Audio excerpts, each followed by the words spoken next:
Rebecca Balcarcel. Let's talk about Polonius's speech to Laertes in Shakespeare's Hamlet. That's a lot of names. So Shakespeare wrote the play Hamlet. In the play Hamlet, there's a man named Polonius. And Polonius is like a Secretary of State, right-hand man to the king. And Polonius has 2 children, and they're grown. One is Laertes. Now, he also has a daughter, Ophelia, and I'll mention her a little later. But right now, he's giving advice to his son, Laertes, and Polonius says a lot of very famous lines in this speech. So I want to go line by line and just understand what he's saying, and then just mention a little bit about what it reveals about his character. Okay, so he says to his son, "In these few precepts in thy memory see thou character." Wow, okay, so character? Why am I saying the word character in such a funny way? It's because it's a verb. And when he says, I want you to remember these things that I'm about to tell you, he says these precepts, these important pieces of advice that you should follow, these you should write on your brain, like you should inscribe them, etch them into your brain. And that's what to character means. To character, or to character, means to draw. So he wants his son to like etch these onto his mind and never forget these things he's going to tell him.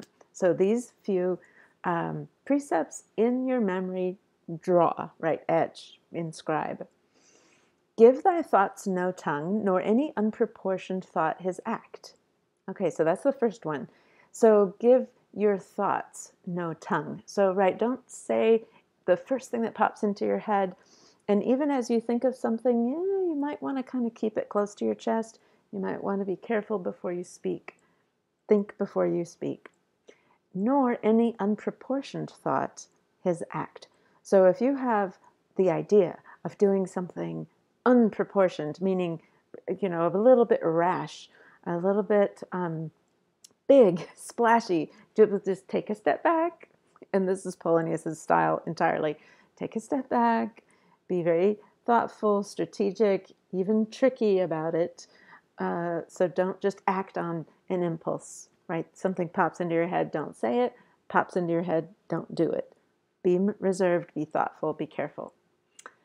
All right, the second piece of advice. Be thou familiar, but by no means vulgar. Okay, so be friendly, be familiar, but don't be vulgar, meaning don't be like overly familiar. Don't be sharing your business with everybody. Be, again, reserved and be gentlemanly. All of these things are helping Laertes to behave properly. Because, by the way, Laertes is about to leave on a trip. He's about to go to France, where he'll be on his own and like mingling with other young men. And so this is how he should behave. So be friendly, but not vulgar, meaning like common, be, a little more dignified. And then he says, those friends thou hast and their adoption tried, grapple them to thy soul with hoops of steel. Okay, so the friends that you have, as long as you've tried them, meaning that you've tested them and they've proven themselves worthy. Okay, you've adopted them into your circle, they've proven themselves worthy. Now you grapple them, like attach them to your soul with hoops of steel. So yes, you can tell exactly what that means, but you grasp them tightly, hold them close. That's the kind of friend you should be, very loyal. But do not dull thy palm with entertainment of each new hatched, unfledged comrade. Okay, but if you have a new friend who's unhatched, unfledged, like a bird who hasn't started to fly yet, then be careful with those. Don't trust them yet. And this thing about dull thy palm, don't dull your palm, like shake hands with everybody in the whole world and then your palm is dull. Or I've also heard an interpretation like don't be paying for things for people, like treating folks by having money cross your hand too often for people who you don't really know to be friends yet. It's not worth putting yourself at risk for them or anything like that. Just, don't be overly friendly. And brand new friends, be careful. Next, beware of entrance to a quarrel, but being in, bear it, that the opposed may beware of thee. Okay, so don't get into a fight easily. Like, be careful, cautious about that. But once you're in, bear yourself in such a way, that means conduct yourself in such a way that the opposed, that means, the bad guy, the enemy, the person you're fighting, should be aware of you. Meaning that once you're in, you're going to give it your all. Even though you're not going to enter a fight lightly, you're going to go for it when you're actually in it.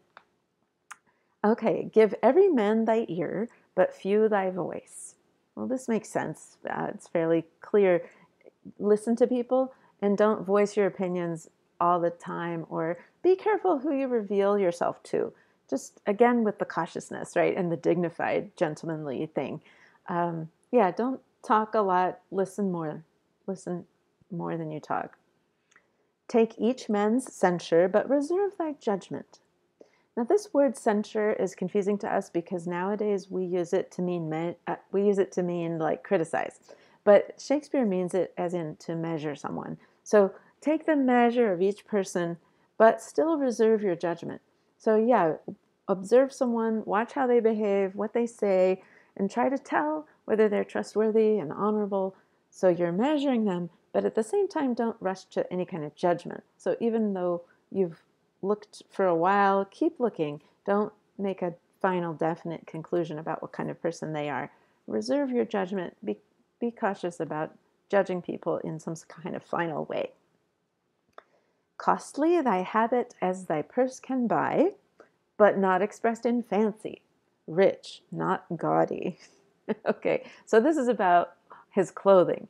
He says, costly thy habit, and habit here means clothing.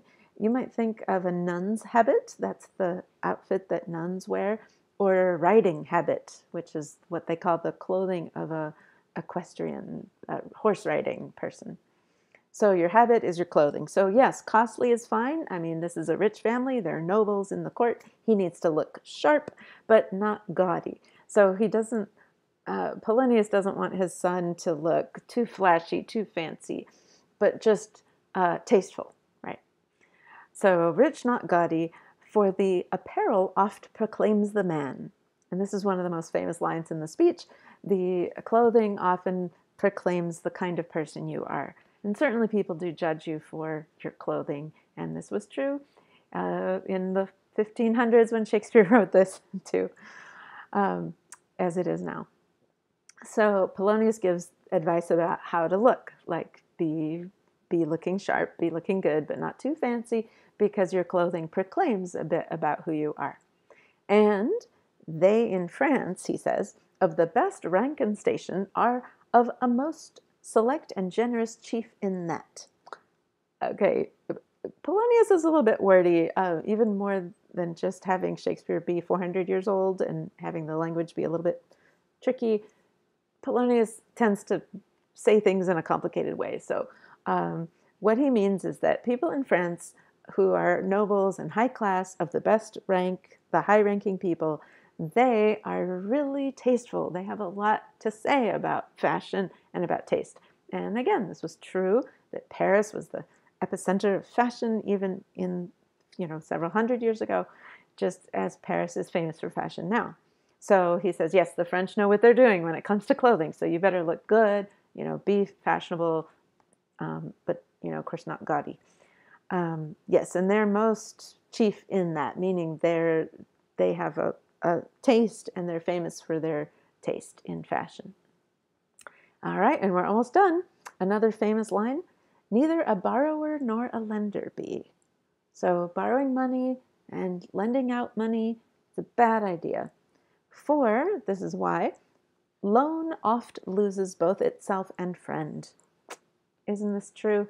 If you loan money, often you're going to lose the money that you lent out, and you'll lose the friendship also, because if your friend doesn't pay you back, you've got this rift now in the friendship, right? You have something to resolve there. They need to pay you back or something, right? So don't lend money at all, and this will not happen to you, and you won't lose your friends over money. Just don't lend money to your friends. And then he says, there's another good reason to not be a lender nor a borrower. Borrowing dulls the edge of husbandry. So this has nothing to do with being a husband, although it seems kind of related. What it has to do with is if you borrow money, then it dulls your sense of how to manage your affairs, how to manage your money, and how to manage your estate. So husbandry really refers to farming and like how to like raising chickens or cows or goats or something. But you can see how that kind of translates metaphorically into managing your whole budget, your affairs. So the financial picture is more clear if you're not borrowing money. So Polonius says, don't borrow because you want to manage your money really well and not rely on borrowing. All right, so neither a borrower nor a lender be. This above all, so this is his best advice and the most famous, to thine own self be true. And it must follow as night the day that thou canst not then be false to any man. So if you are true to yourself, then you'll be true to everyone else too. You'll be honest with yourself, honest with them. This is how to be an honorable person. Farewell, my blessing season this in thee. So his last words to his son as he bids him farewell to have a good time in France, but be a good gentleman. His last words are, my blessing season this in thee. And to season means that these precepts, these pieces of advice are going to like settle into his consciousness and kind of marinate and be seasoned over time. They'll kind of ripen in his mind. And his conduct and the way that he behaves in France is going to be better and better as he understands the wisdom of all of this advice. Yeah. All right. So there's the speech, very famous speech. And it makes sense because, that Laertes would want to get good advice because he's about to go into France and how should he behave himself. And it makes sense that a parent does want to always give a big speech before their child goes off to college or gets married. Like, here's all this advice I have for you. So in a lot of ways, it's very natural that this would happen, father to son. At the same time, though, it's worth noting that later, in fact, right after this speech, Polonius gives advice to his daughter, and it's a very different kind of advice. His daughter's been seen around the castle with Hamlet and in kind of a romantic sense. And Polonius, as a protective father, wants to put a stop to that, and he gives Ophelia a very strict speech that she is not to talk to Hamlet anymore or receive gifts from him or anything. He's super strict with her.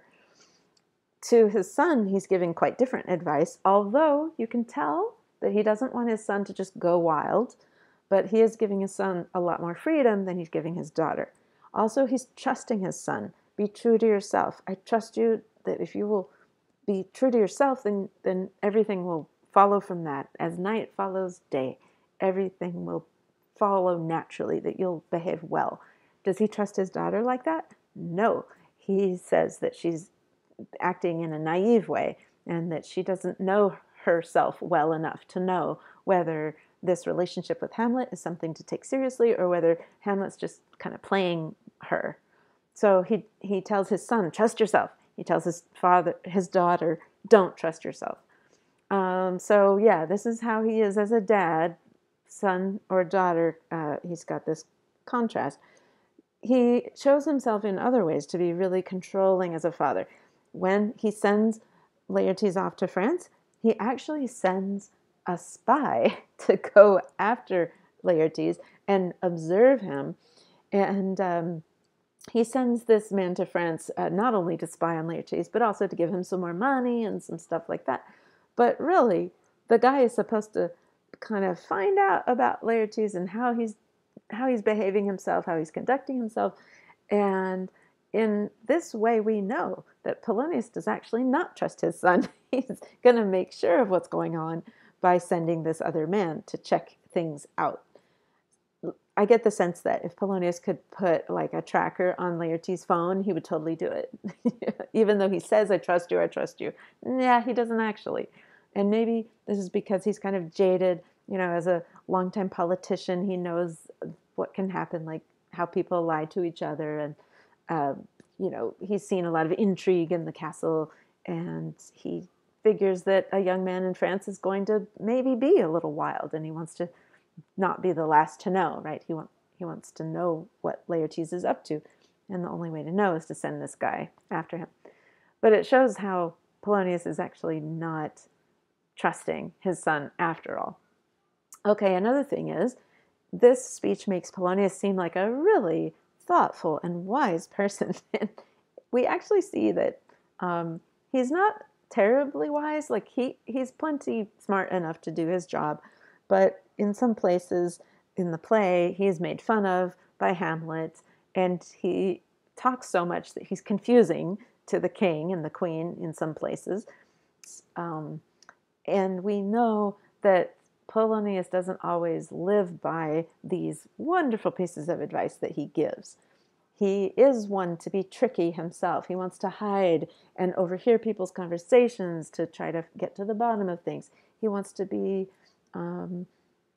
strategic again, and it can be in a negative way, but I can see where it would also be useful if you're right-hand man to the king and you want to keep track of what's going on in court. You're going to be a little sneaky, and he is, but it actually ends up getting him killed. His approach is a little underhanded, a little shady, and this perfect advice that he's giving his son about how to behave comes off as a little false, right? That he's not following his own advice. And if he could, then he really would be, a very upstanding man.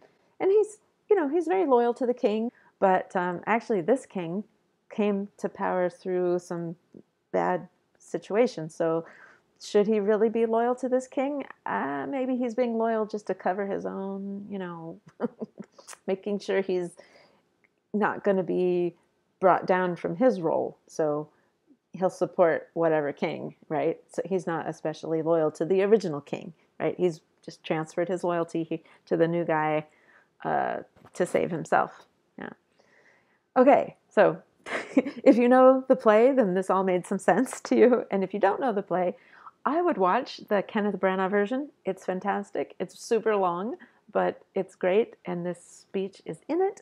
And you'll now understand it when you get to it. And I always love sharing Shakespeare with you. So great. Have a good one.